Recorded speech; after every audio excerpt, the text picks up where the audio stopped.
Un collègue m'a raccompagné chez moi. Une phrase lâchée au hasard, c'est tout ce qu'il a fallu pour détruire 12 ans de mariage. Mais le pire n'était pas ce que ma femme faisait dans mon dos. C'était ce qu'un médecin m'a dit 3 semaines plus tard. Je m'appelle Edwin Holland, j'ai 42 ans. Je dirige les opérations d'une chaîne de restaurants de taille moyenne basée à Charlotte, en Caroline du Nord. 7 établissements, plus de 40 employés. Assez de pièces en mouvement pour occuper mon esprit de 6 heures du matin jusqu'à bien après le dîner. Et là, à 39 ans, elle travaille dans le marketing pour une entreprise régionale de soins de santé en centre-ville. Nous avons une fille qui s'appelle Mia, 9 ans, vive comme l'éclair et pleine d'énergie. Sur le papier, notre vie a l'air solide.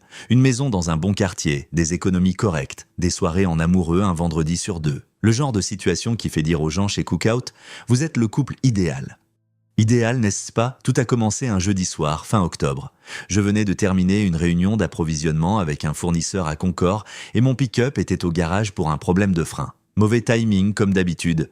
Mon collègue Reed Garner, qui s'occupe des contrats fournisseurs pour 2 de nos restaurants, a proposé de me ramener vers la ville. Reed était quelqu'un de direct, la quarantaine, pas le genre à faire des commérages ou à chercher des embrouilles. C'est exactement pour ça que ce qu'il a dit a eu un tel impact. Ça faisait 20 minutes qu'on roulait, on parlait d'un fournisseur qui nous flouait sur le poids des produits. Puis Reed s'est tu une seconde et a dit, presque comme s'il pensait à voix haute, « Et question bête, est-ce qu'elle a conduit toujours cet Acura blanc, le MDX ?» Je l'ai regardé. « Ouais, pourquoi ?» Reed a gardé les yeux fixés sur la route. J'ai vu une voiture correspondant à la description garée devant le Meridian Grill il y a 2 nuits, mardi. Je déposais des papiers pour le manager de nuit. Je l'ai remarqué à cause de l'autocollant de parking à l'arrière, la même salle de sport où va Carla. Il a fait une pause, il y avait un gars avec elle, je n'y ai pas prêté plus d'attention que ça. J'ai juste pensé que c'était pour le travail. Je n'ai rien dit pendant un moment. À quoi il ressemblait ? Reed a haussé les épaules, grand, veste sombre, ils entraient ensemble, proches. J'ai hoché la tête lentement et j'ai changé de sujet. Mais quelque chose en moi s'était déjà déplacé, silencieux et invisible, comme une ligne de faille qui s'ajuste sous un sol immobile. J'avais toujours fait totalement confiance à Ella, et il aura suffi d'un trajet avec un partenaire commercial pour commencer à défaire 12 ans de certitude. Quand je suis rentré à la maison ce soir-là, Ella était sur le canapé avec un verre de vin, en train de regarder quelque chose sur son ordinateur portable avec des écouteurs. Elle en a retiré un et m'a souri. Ce sourire facile, habituel. Longue journée ? Ouais, j'ai répondu. Réunion fournisseur, ça s'est éternisé ? Le dîner est dans le frigo, j'ai fait ce poulet au citron que tu aimes. Je suis allé dans la cuisine. J'ai fait réchauffer l'assiette. J'ai mangé debout, au comptoir, fixant la fenêtre au-dessus de l'évier pendant que le quartier à l'extérieur s'assombrissait. Elle est passée brièvement pour se resservir du vin, a embrassé mon épaule et est retournée sur le canapé. Tout était normal. Tout était exactement, précisément normal. C'est ça qui m'a frappé. J'ai pensé à la nuit de mardi. Je n'avais pas posé de questions à Ella sur mardi. Pas encore. J'ai sorti mon téléphone et j'ai fait défiler ses SMS de cette soirée-là. Elle m'avait envoyé un message à 18h47. Je reste un peu plus tard. Préparation de la revue trimestrielle, ne m'attends pas. Le Meridian Grill était à 12 minutes de son bureau. Ce n'était pas donné non plus. Pas le genre d'endroit où l'on mange sur le pouce pendant un coup de bourre au boulot. C'était le genre d'endroit où l'on allait quand on voulait que la soirée ressemble à quelque chose. Je ne l'ai pas confronté. Pas ce soir-là, je n'étais pas prêt. J'avais besoin de plus que de la remarque anodine de Reed. J'avais besoin de savoir si mon instinct réagissait à quelque chose de réel ou si j'allais faire exploser mon mariage pour une coïncidence de parking. Alors, j'ai fait ce que fait n'importe quel homme dans ma position quand il n'est pas prêt à affronter la réponse. J'en ai pris note mentalement, j'ai souhaité bonne nuit à ma femme et je me suis allongé dans le noir à côté d'elle à l'écouter respirer. Le sommeil a été difficile à trouver mais la décision, elle, était prise. J'allais découvrir ce qui se passait vraiment, discrètement, prudemment, et sans abattre une seule carte avant d'avoir le jeu complet. Les 3 jours suivants, je n'ai rien dit. J'ai souri au petit déjeuner. J'ai posé des questions sur ses réunions. J'ai aidé Mia à faire ses devoirs pendant qu'Ella était assise sur le canapé à faire défiler l'écran de son téléphone. Routine normale, exactement ce qu'elle attendait de moi. Mais maintenant, j'écoutais. Je l'écoutais vraiment. Pas cette écoute distraite où l'on hoche la tête pour passer à autre chose, comme je le faisais depuis des années. Je parle du genre d'écoute où l'on perçoit la demi-seconde d'hésitation avant une réponse. Où l'on remarque le léger changement dans le regard de quelqu'un quand il invente une histoire au lieu de fouiller dans ses souvenirs. L'alibi d'Ella était parfait, trop parfait. Chaque soir où elle s'absentait, elle avait une raison, toujours plausible, toujours juste assez vague pour ne pas inviter à poser des questions supplémentaires. Mercredi, c'était la préparation de la revue trimestrielle. Jeudi, c'était l'happy hour avec Denise. Le lundi suivant, c'était la salle de sport, puis les courses. J'ai vérifié le reçu des courses qu'elle avait laissé sur le comptoir. 51 $, 2 sacs. Elle était partie 3 heures. J'ai commencé à tester les limites, doucement. de façon désinvolte, comme on appuie sur un bleu pour voir jusqu'où va la douleur. « Tu n'avais pas dit que Denise n'était pas en ville ce mois-ci » ai-je demandé un matin devant un café, en gardant les yeux fixés sur ma tasse. Ella n'a pas hésité une seconde. « C'est la semaine prochaine, elle a repoussé son départ. »« C'est vrai » ai-je répondu. « J'avais oublié. » Elle n'a même pas levé les yeux de son téléphone. Je pensais à la remarque de Reed tous les jours. Cet Acura blanc, l'homme à la veste sombre, proche, entrant ensemble. Je repassais ces mots en boucle comme une chanson que je n'arrivais pas à me sortir de la tête. Et sous ce disque rayé, une question revenait sans cesse. Depuis combien de temps ? Le vendredi suivant, j'ai dit à Ella que je devais m'envoler pour Nashville à cause d'un problème opérationnel urgent dans notre restaurant là-bas. J'ai même fait un sac, conduit jusqu'à l'aéroport, je me suis garé sur le parking courte durée, je me suis assis dans le terminal pendant 40 minutes, j'ai pris un café, puis j'ai fait demi-tour et je suis rentré à Charlotte. Je me suis garé à 3 pâtés de maison du Meridian Grill à 18h15. À 19h02, l'Acura blanc d'Ella est entrée sur le parking. Elle en est sortie avec cette robe portefeuille anthracite que je n'avais pas vue depuis des mois, des talons que je ne reconnaissais pas, les cheveux détachés. Elle s'est regardée dans le rétroviseur extérieur avant de se diriger vers l'entrée. Pas un coup d'œil rapide, un regard appliqué. Il est arrivé 8 minutes plus tard. Grand, la trentaine bien entamée, carrure athlétique, confiant comme le sont les hommes qui n'ont jamais eu de raison de ne pas l'être. Il ne l'a pas touchée à l'extérieur, ce n'était pas nécessaire. La façon dont elle s'est tournée vers lui disait tout.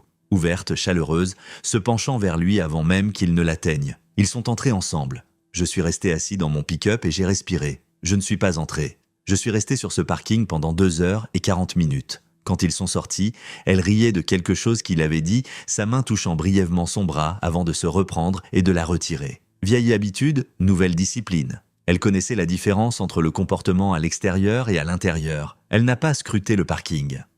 Elle n'a pas regardé par-dessus son épaule. Elle a marché vers sa voiture comme une femme qui n'a de compte à rendre à personne. J'ai pris le chemin le plus long pour rentrer. Quand je suis arrivé, les lumières étaient éteintes. Je me suis assis à la table de la cuisine dans le noir pendant un moment, en pensant à Mia, endormie à l'étage, à l'histoire du soir que je lui avais lue la veille, au dessin fait avec les doigts, qu'elle avait accroché au frigo avec des aimants dépareillés. Je n'étais pas encore prêt à faire exploser tout ça, pas sans connaître toute l'étendue du problème auquel j'étais confronté. Le lendemain matin, j'ai passé un coup de fil. Un détective privé du nom de Tom Shea, recommandé par un ancien collègue qui avait traversé une épreuve similaire 3 ans auparavant. Nous nous sommes retrouvés dans un petit resto près de mon bureau. Il était calme, professionnel, posait les bonnes questions et aucune des mauvaises.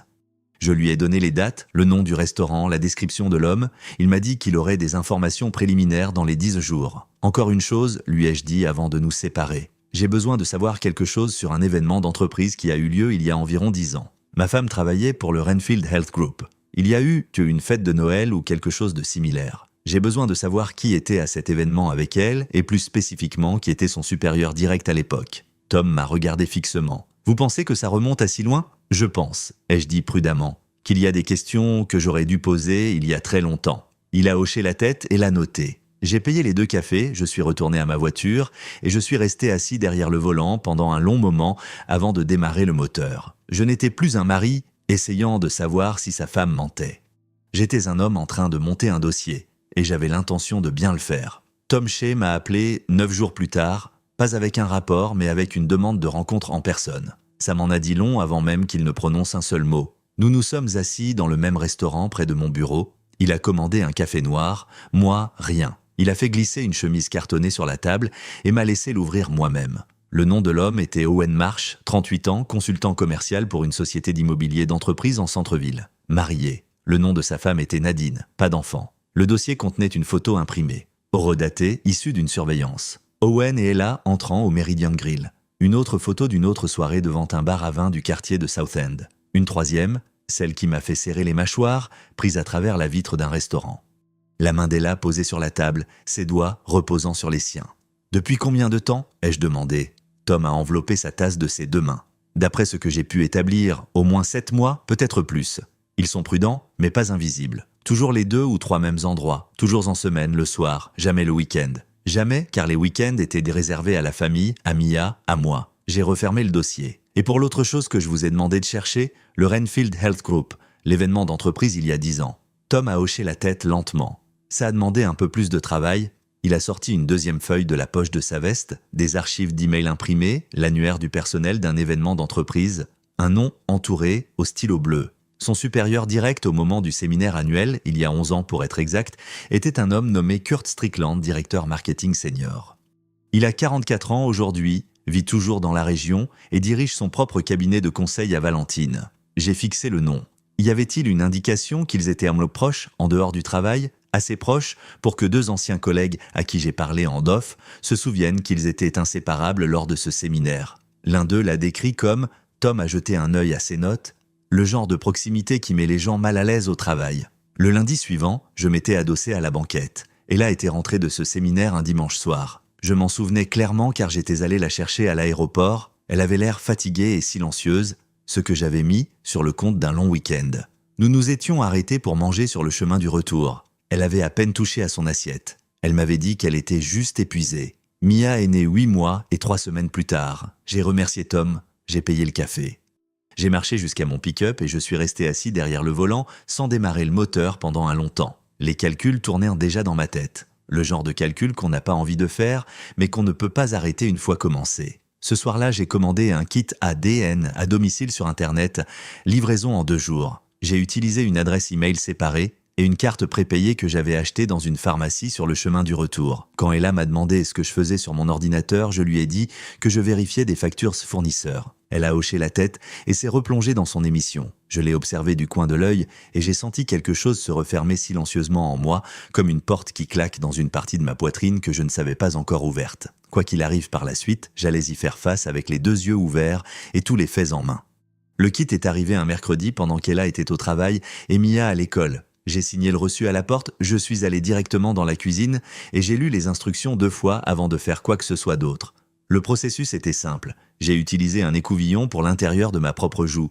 Pour Mia, un 2e écouvillon prélevé sur la brosse à dents qu'elle utilisait chaque matin dans la salle de bain. Les instructions précisaient que c'était acceptable. J'ai scellé les 2 échantillons dans les pochettes étiquetées, j'ai enregistré le numéro du kit en ligne en utilisant l'email distinct et je suis allé à la poste pendant ma pause déjeuner. Puis, j'ai attendu. Ces 12 jours m'ont paru durer 12 mois. J'ai gardé ma routine intacte. Chaque matin, je préparais le café pour 2. Chaque soir, je demandais à Ella comment s'était passée sa journée et j'écoutais des réponses fluides et banales, je l'observais interagir avec Mia. La façon dont elle l'aidait avec son sac à dos, lui tressait les cheveux le jeudi matin, l'appelait « ma puce » sur ce ton facile et affectueux. Ella était une bonne mère. Je n'en avais jamais douté, mais une bonne mère et une épouse honnête n'étaient pas toujours la même personne. J'ai aussi programmé autre chose pendant ces 12 jours. Quelque chose que j'évitais pour des raisons que je ne pouvais pas totalement m'expliquer. J'ai appelé une clinique pour hommes dans les quartiers et de Charlotte et j'ai pris rendez-vous pour un bilan de fertilité complet. Quand je suis arrivé, le médecin, un homme calme et méthodique d'une 50aine d'années, m'a posé une série de questions standards sur nos antécédents.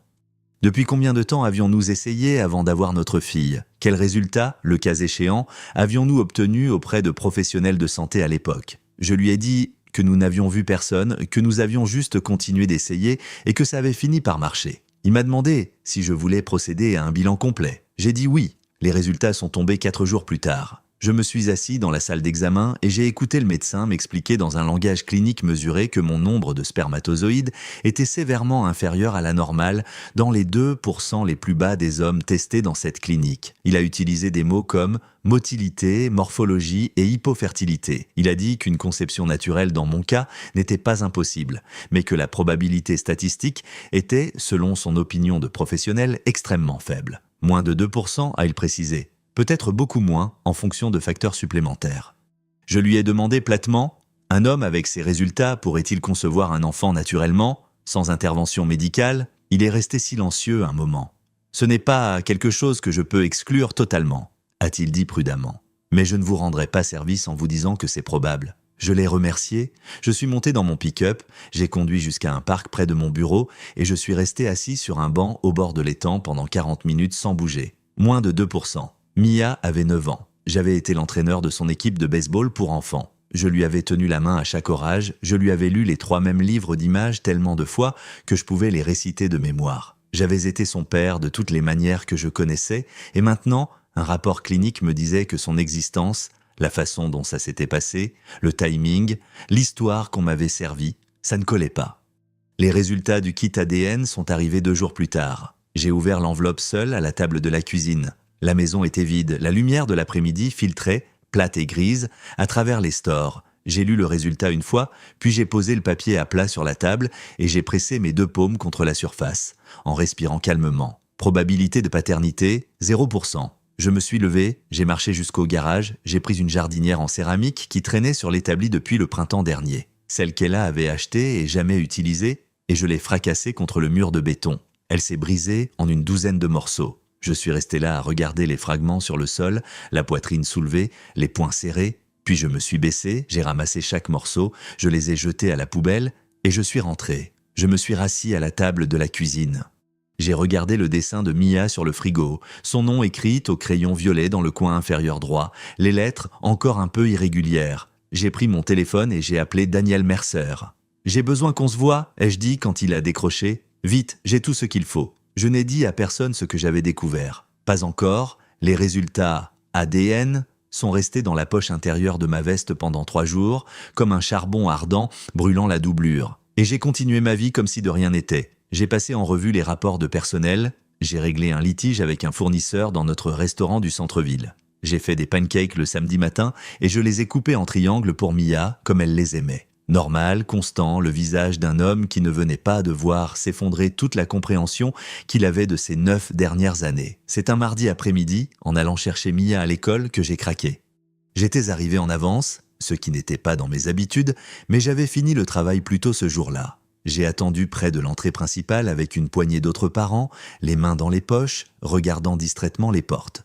Quand elles se sont ouvertes et que les enfants sont sortis en flot continu, j'ai repéré Mia tout de suite. Sac à dos violet, une couette déjà à moitié défaite, comme toujours en fin de journée. Elle marchait à côté d'une autre fille, plus grande, brune, du même âge. Elle riait de quelque chose, les têtes rapprochées. En s'approchant, j'ai vu le profil de la fille et j'ai senti quelque chose se figer dans ma poitrine. Les pommettes, la forme des yeux, la façon dont ses sourcils se soulevaient légèrement quand elle riait. J'avais déjà vu ce visage dans un dossier que Tom Shea avait posé sur la table du restaurant. Mia s'est arrêtée devant moi et a attrapé ma main. « Papa, c'est Sophie. On est dans le même groupe de lecture. » Sophie a levé les yeux vers moi et a souri poliment. « Bonjour. »« Bonjour, Sophie, » ai-je répondu. Ma voix est sortie posée. Je ne sais pas comment. Sur le chemin du retour, Mia m'a raconté que le père de Sophie était une sorte de consultant en entreprise et qu'il venait parfois chercher Sophie le mardi. J'ai hoché la tête et j'ai posé des questions de relance dont j'ai à peine écouté les réponses. Mes mains sont restées stables sur le volant. À l'intérieur, je faisais déjà les calculs qu'aucun père ne devrait avoir à faire. Sophie Strickland. Même école, même groupe de lecture, même visage.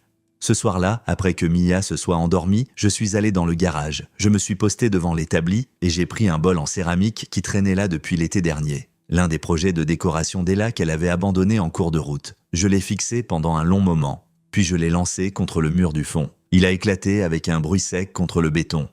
Je suis resté là à regarder les morceaux se déposer sur le sol, la poitrine haletante, la mâchoire serrée, puis j'ai nettoyé chaque fragment, j'ai balayé la poussière dans la poubelle, éteint la lumière du garage et je suis rentré. Je n'ai pas beaucoup dormi cette nuit-là, mais au matin j'avais pris une décision concernant Kurt Strickland. Je suis retourné voir Tom Shea en premier. J'avais besoin d'une dernière pièce du puzzle, la routine actuelle de Kurt, l'adresse de son bureau et s'il était au courant de l'existence de Mia. Tom a plié ça en 4 jours. Kurt Strickland dirigeait un cabinet de conseil en marketing depuis un bureau à Valentine. Marié depuis 15 ans, 2 enfants, un fils de 12 ans et une fille de 9 ans. Sa fille s'appelait Sophie. J'ai lu cette ligne 2 fois. Le rapport de Tom notait qu'il n'y avait aucune indication que Strickland ait eu connaissance de Mia ou de la grossesse d'Ella 11 ans plus tôt. Pour autant qu'on puisse en juger, il était reparti de ce séminaire et avait poursuivi sa carrière et sa vie de famille sans jamais se retourner. Je suis resté avec cette information pendant 2 jours. J'ai pensé à ce que cela impliquerait de le lui dire. J'ai pensé à ce que cela impliquerait de ne pas le faire.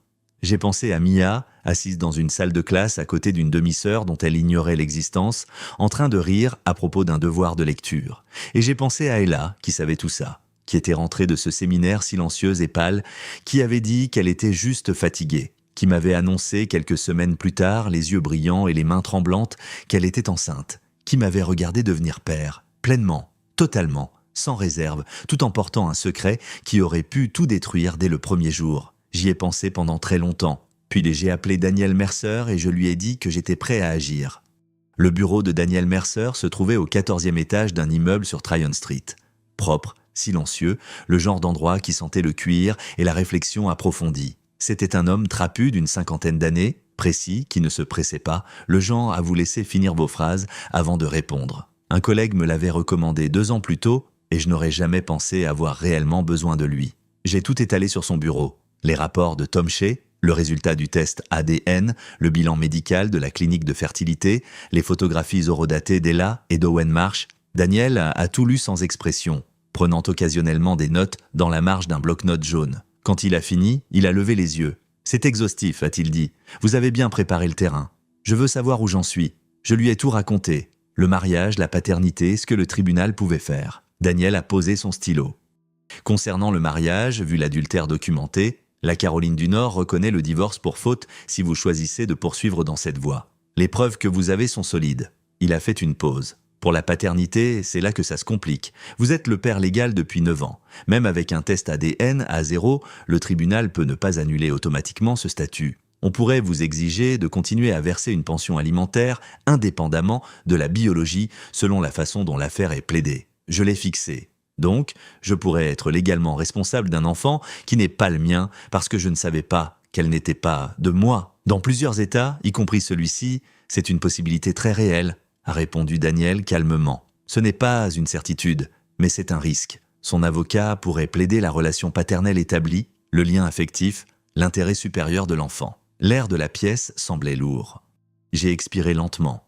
Et pour le père biologique, Kurt Strickland. Daniel a hoché la tête. Si vous choisissez de le notifier, et s'il reconnaît la paternité volontairement ou par un test ordonné par le tribunal, cela change considérablement la donne. Un père biologique confirmé dans le décor déplace la responsabilité légale et financière vers lui. « Je veux qu'il soit notifié », ai-je dit. Daniel a pris une note. « Je peux rédiger une lettre officielle par le biais de mon cabinet ou vous pouvez le faire personnellement. Je recommanderais de passer par un avocat. Ça garde les choses nettes. »« Par votre intermédiaire », ai-je répondu, « gardons les choses nettes. » Il a hoché la tête. Nous avons passé encore 1 heure à examiner les détails. La séparation des biens, la maison, les comptes joints, le calendrier de la procédure. Quand je me suis levé pour partir, Daniel m'a tendu la main. « Encore une chose », ai-je dit avant de la serrer. Son avocat va soutenir que je savais, ou que j'aurais dû savoir, qu'il y avait des problèmes de fertilité et que j'ai tacitement accepté la situation. L'expression de Daniel n'a pas changé. J'ai déjà entendu cet argument. Nous serons prêts. Vous avez votre dossier médical. Vous avez des documents prouvant que vous n'avez jamais subi d'évaluation avant la grossesse. Ce n'est pas de l'acceptation tacite. C'est un mari qui a fait confiance à sa femme. Un mari qui a fait confiance à sa femme. Je lui ai serré la main et je suis parti. Sur le chemin du retour, j'ai pris la route la plus longue, celle qui traverse les vieux quartiers où les chênes avaient encore leurs feuilles. J'ai pensé à Mia. J'ai pensé à ce que j'allais faire du fait que je l'aimais de façon inconditionnelle, mais que je ne pouvais pas non plus rester dans le mensonge qui avait forgé sa place dans ma vie. Les deux choses ne s'annulaient pas, mais elles ne pouvaient pas coexister éternellement non plus. Je devais choisir quel genre d'homme j'allais être une fois tout cela terminé, et je connaissais déjà la réponse. J'ai choisi un vendredi soir, non pas par sens du drame, non pas parce que je voulais faire une scène, mais parce que Mia dormait chez une amie. Et j'avais besoin que la maison soit vidée de tout ce qui comptait avant d'ouvrir la porte à ce qui allait arriver. J'ai passé l'après-midi de façon méthodique. J'ai sorti les affaires d'Ella du placard, robes, chemisiers, les chaussures alignées sur l'étagère du bas, et je les ai rangées dans 2 grandes valises. Pas de façon imprudente, pas avec la colère guidant mes mains. Pliées soigneusement quand c'était nécessaire, empilées quand ce ne l'était pas. J'ai laissé ses bijoux dans le tiroir de la salle de bain parce que certains appartenaient à sa grand-mère et je n'allais pas être le genre d'homme qui utilise les sentiments comme une arme. J'ai pris ses affaires de toilette dans le placard sous l'évier et je les ai mises dans un sac cabas à côté des valises. J'ai laissé son côté du dressing ouvert et vide. Puis je me suis assis à la table de la cuisine avec un verre d'eau et j'ai attendu. Elle est entrée à 18h42. J'ai entendu la porte du garage, j'ai entendu ses clés tomber dans la coupe près de l'entrée, j'ai entendu le rythme familier de ses talons sur le carrelage. Elle est entrée dans la cuisine en parlant déjà, quelque chose à propos des bouchons sur l'autoroute, et s'est arrêtée au milieu d'une phrase quand elle a vu les valises posées dans l'entrée du couloir. Son visage a changé de couleur, juste un peu, juste assez. « Qu'est-ce que c'est que ça ?» a-t-elle demandé. « Assieds-toi » ai-je dit. Elle ne s'est pas assise. Elle est restée où elle était, une main tenant encore la lanière de son sac, ses yeux allant de moi au bagage. « Edwin, qu'est-ce qui se passe ?» J'ai posé 3 objets sur la table devant moi.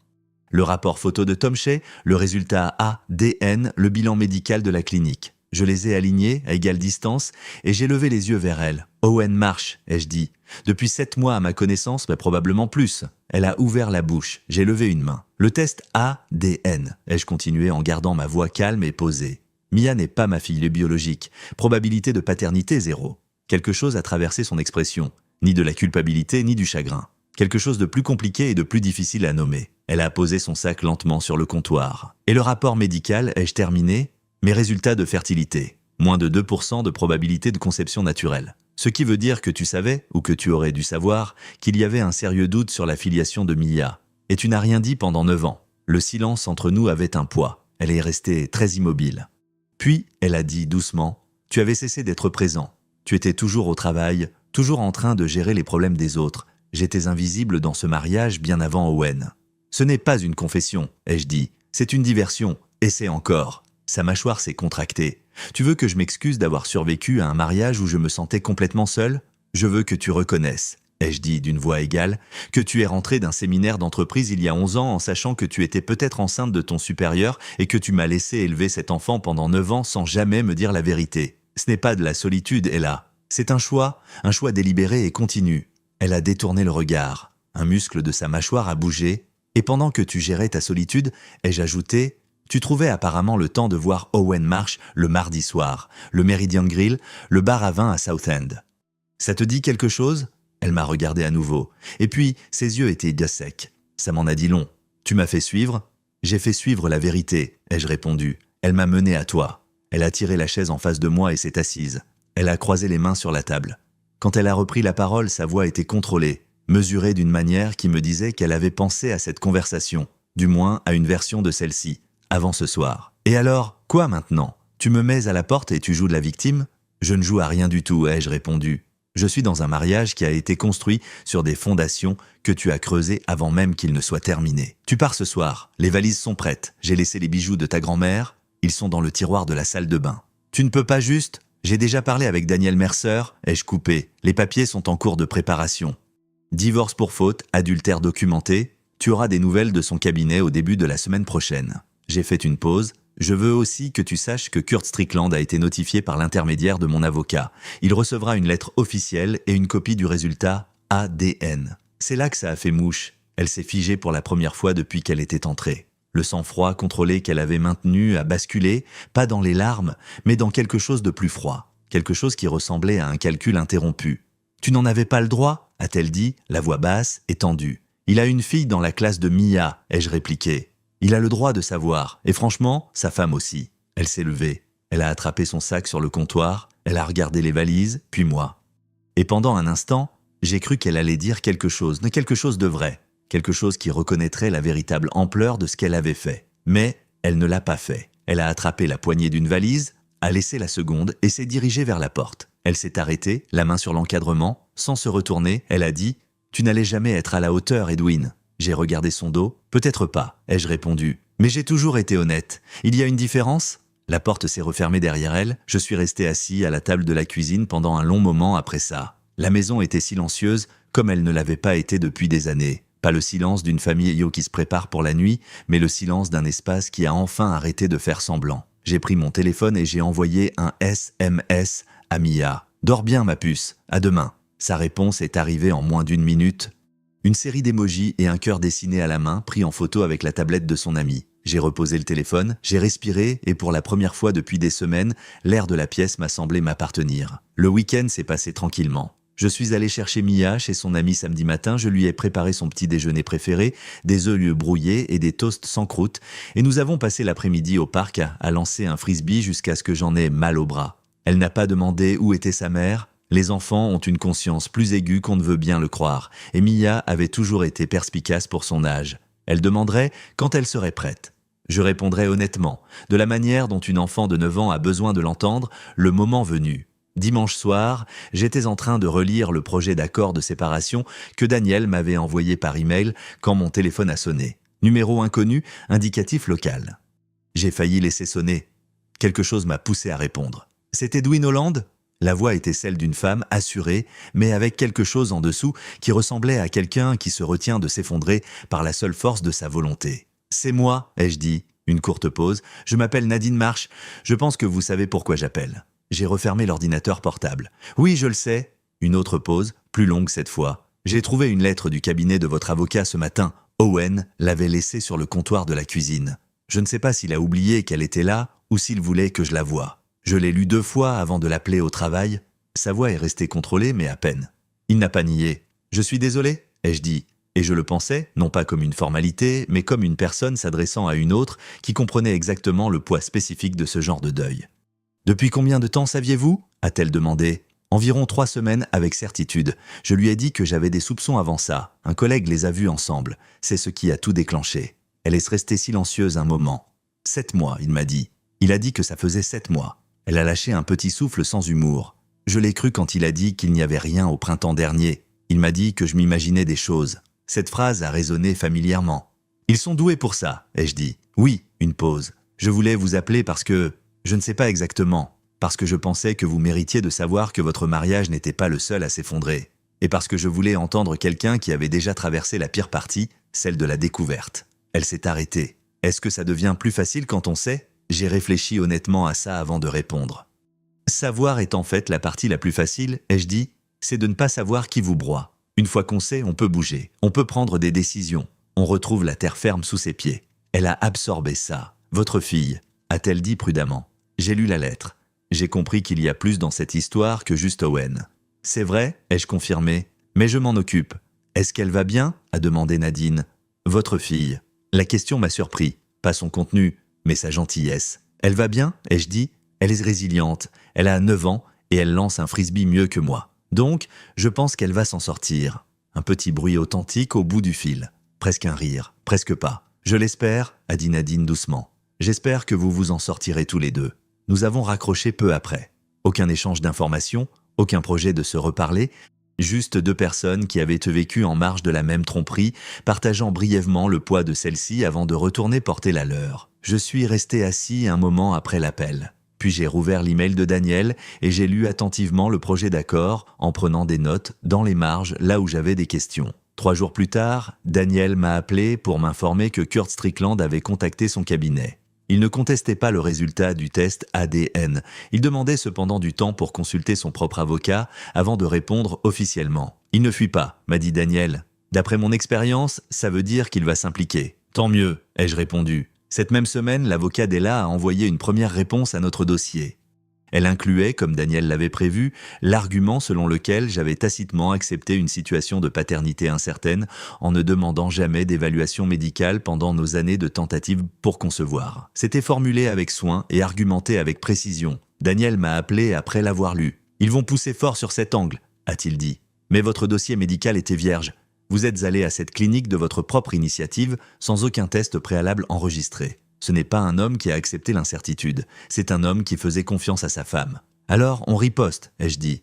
On riposte, a confirmé Daniel. Et on gagne. J'avais confiance en lui. J'avais appris récemment, de la manière la plus coûteuse qui soit, la différence entre la confiance qui se mérite et la confiance qui est simplement acquise. Daniel Mercer avait mérité la sienne.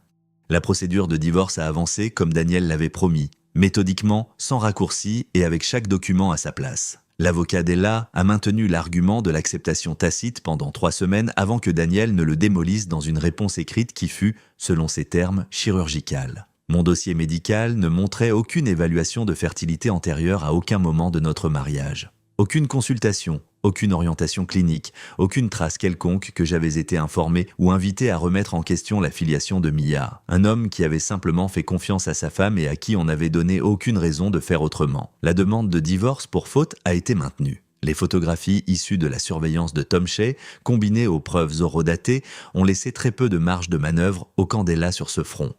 Ce qui occupait la majeure partie de mes pensées, plus que le partage des biens, plus que la maison, plus que les comptes joints que nous étions en train de séparer méthodiquement, c'était la question de Mia. Je me suis assis en face de Daniel un après-midi de fin novembre et je lui ai exposé la situation clairement. Je lui ai dit ce que j'avais décidé. Il m'a écouté, sans m'interrompre, ce qui était l'une des choses que je respectais le plus chez lui. « Je ne vais pas contester la garde », ai-je dit. « Je ne vais pas me battre pour la paternité légale. Mia n'est pas ma fille biologique. C'est un fait. Et la relation que j'ai avec elle, tout ce sur quoi elle était construite, reposait sur un mensonge auquel je n'ai jamais consenti. Je peux l'aimer, je l'aime, mais je ne peux pas bâtir le reste de ma vie sur des fondations qui ont été posées à mon insu et sans mon consentement. Danielle est restée silencieuse un moment. « Ce n'est pas la décision que prennent la plupart des hommes dans votre situation », a-t-il dit prudemment. « Vous comprenez que cela signifie renoncer entièrement au lien de filiation légale ? » « Je comprends », ai-je dit. « Je ne m'éloigne pas de Mia, la personne. Je me retire d'un statut légal qui m'a été assigné par la tromperie.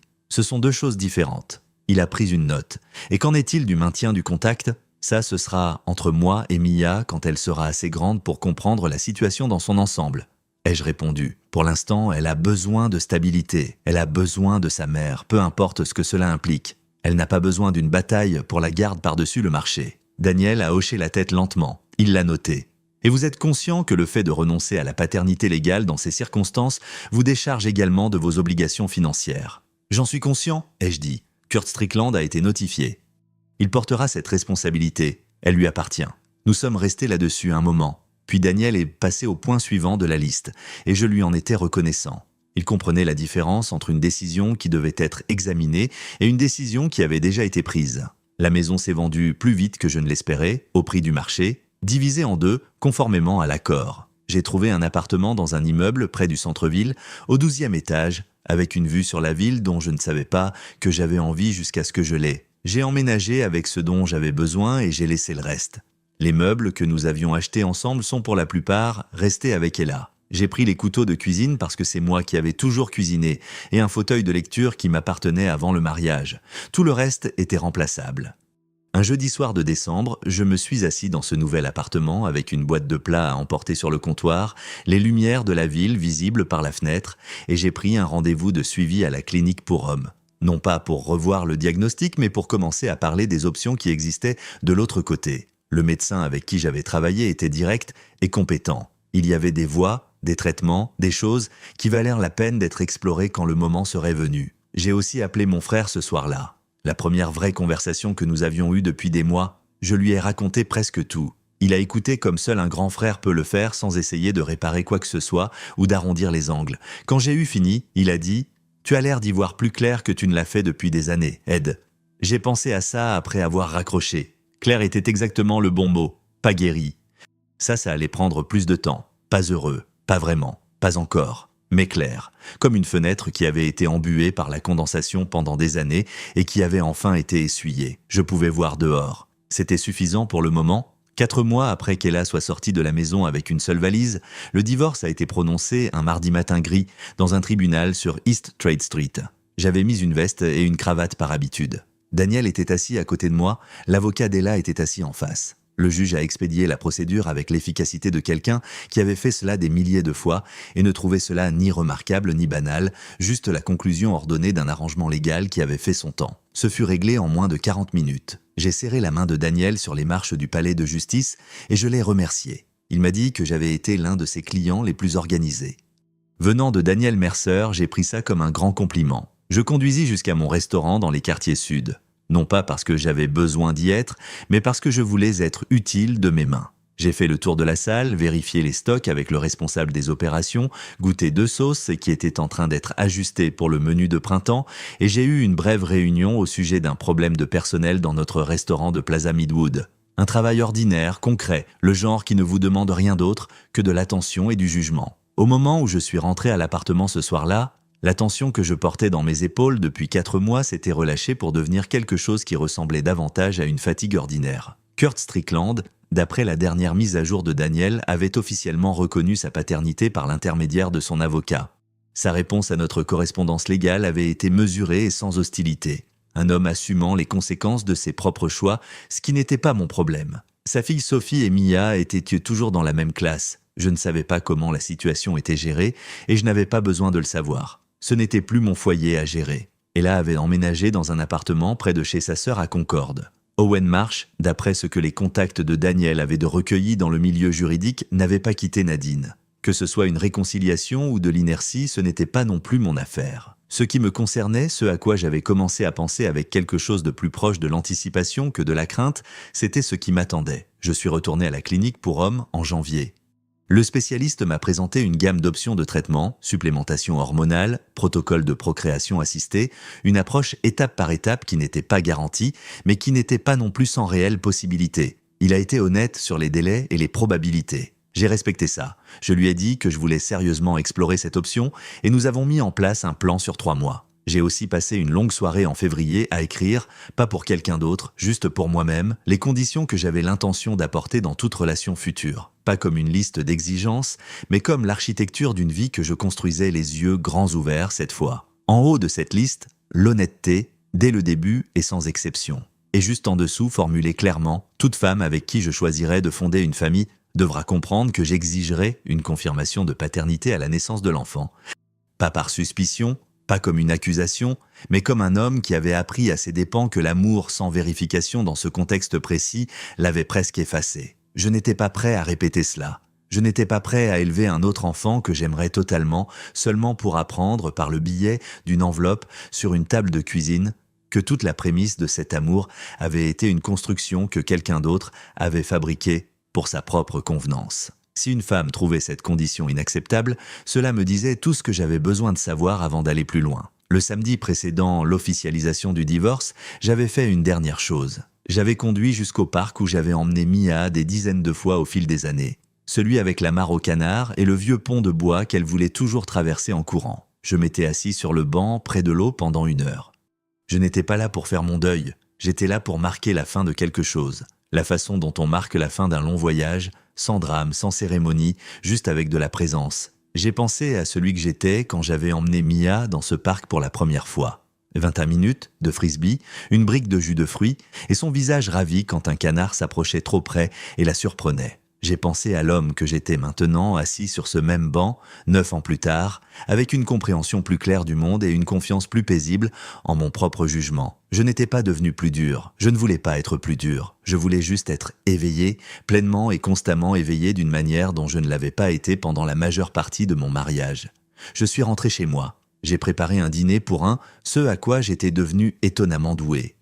Je me suis assis près de la fenêtre et j'ai mangé pendant que la ville s'assombrissait en contrebas et que les lumières s'allumaient une à une, comme elles l'avaient toujours fait, indifférentes et constantes. J'avais 42 ans, j'avais une bonne carrière, un appartement en ville, avec une vue que je commençais à apprécier, un médecin qui m'aidait à tracer la voie à suivre, et une image très claire de ce que j'accepterais et de ce que je n'accepterais pas dans la vie qui s'offrait à moi. N'oubliez pas de liker et de vous abonner pour ne rien rater des prochaines histoires. Et dites-moi en commentaire d'où est-ce que vous nous écoutez. TX. Начинаем стрём.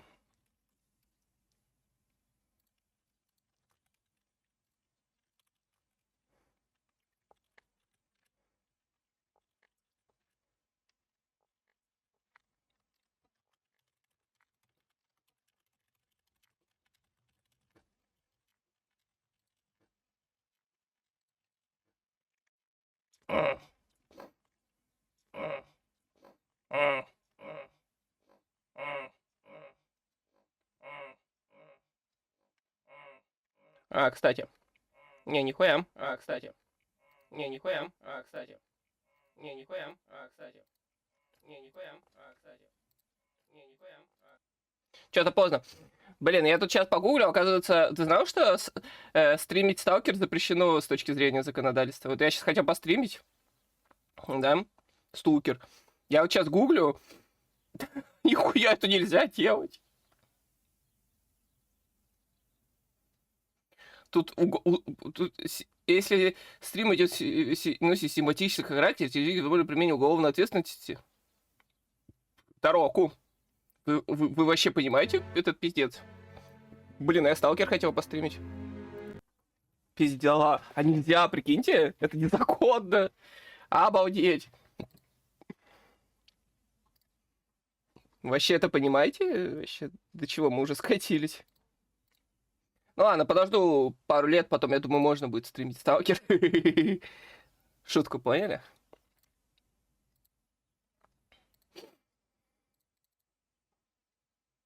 А чё у тебя? Код? Код. Ну ладно, у меня же... ну, это просто заставка экранная. Типа между делом. Го в Майнкрафт играть, что делать? Я другой игры не подготовил.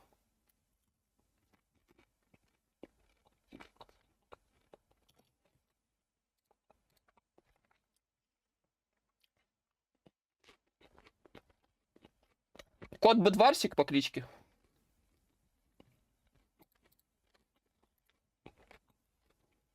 Я своего каста вырастил. Да-да, я видел.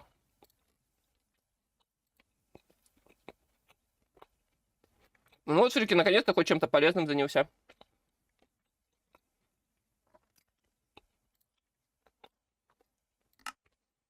Могу твоего? Не знаю. А его может атаковать другие игроки? А то вы меня его убьете просто и все. Только-то его выращивать. Я вас знаю. Вы те еще умпы-умпы.